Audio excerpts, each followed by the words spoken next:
First question has to do with the study that we've been doing Sunday mornings, I guess.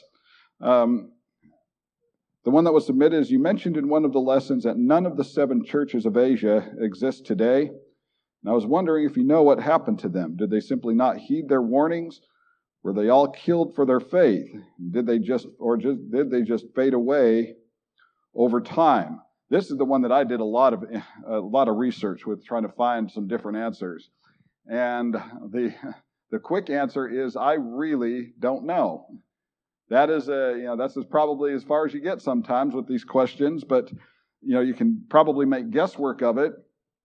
But I mean, there are certain things that we do know, and I want to address it really briefly here.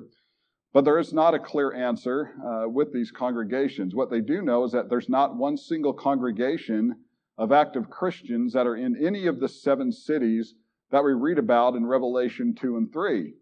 I know several men, preacher friends of mine, that have gone over to the Bible Lands trip, and they have visited every one of these. In fact, if you remember back at the first, when we started looking at the 7 churches of Asia, it's kind of an oval shape with the way that they are, with their geography on the map. And so you could actually take a trip to visit all 7 churches, and they're not very far from each other.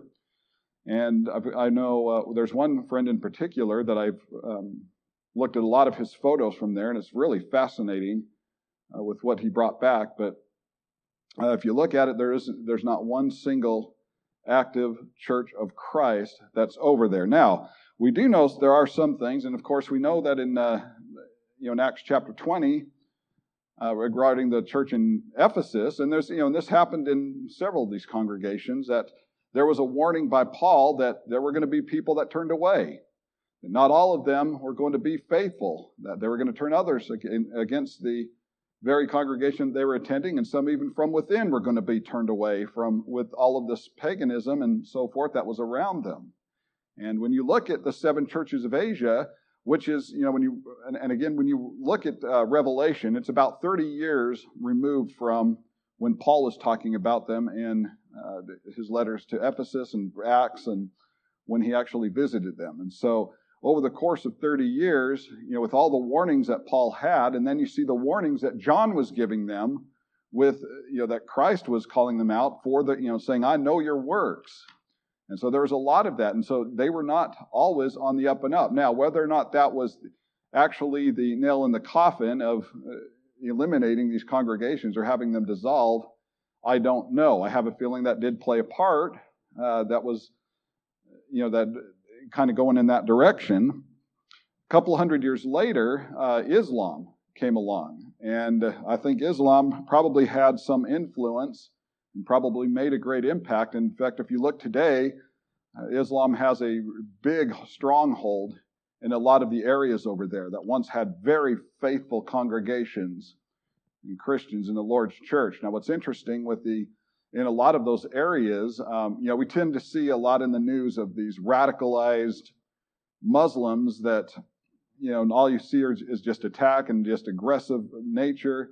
And most of the Muslims when I talk to people that have been over there, or people that even have lived there, they say they're really, they're not violent by nature. Most of them, it's almost like I don't want to say a liberal Muslim, but it's almost like a denominational mindset of a Muslim. And of course, when you take a denomination or someone in a false church in the world and hold them up to the Bible, and that there's a lot, there's some similarities maybe, but they really don't follow the Bible closely. Of course, we don't see denominationalism in the Bible. And that's kind of how it was described to me with people that have been over there and have lived there.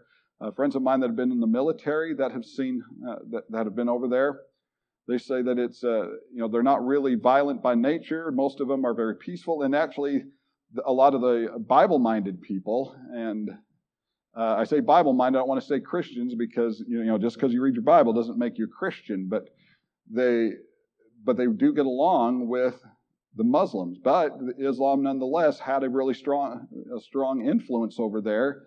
And I have a feeling that was part of what was going on. Of course, sometimes in the history of Islam, there was a lot of violence. And so I'm guessing that had something to do with it. When you read about the first century, You also read about the persecution that was taking place. And in that first century, there was a lot of it. We see a lot of the church fathers writing about these Christians that were being just persecuted, burned at the stake, pulled out of their homes if they would not renounce or denounce the Christ. And many of them did not. Some of them did, but many of them did not. And so you see a lot of these early Christians that were being persecuted. But I'm guessing, some of them, I'm guessing it was probably a combination of a few things that, the reason why we don't see them today. And again, I don't want to make a firm stand on that or any one thing that in particular, but you look at a couple of different things that we know about history, and, we can, I think sometimes, we can say, well, maybe this had a factor or maybe this had a factor. But nonetheless, how sad it is that when we read about these congregations, we see how Ephesus was, they were growing. A lot of these congregations, they had things wrong with them, but they also had things right with them. And it was encouraging to see that, and it gives us a good indicator that, no congregation's perfect. There's always something that we can work on. But that's my guess as far as like what happened to the 7 churches of Asia and what might have happened to them. Maybe someone else has some information that I don't have or that I couldn't find. And of course, I'm always open to hearing more because it really is a fascinating thing to look at what came about and to see the transition of something like this. We read about in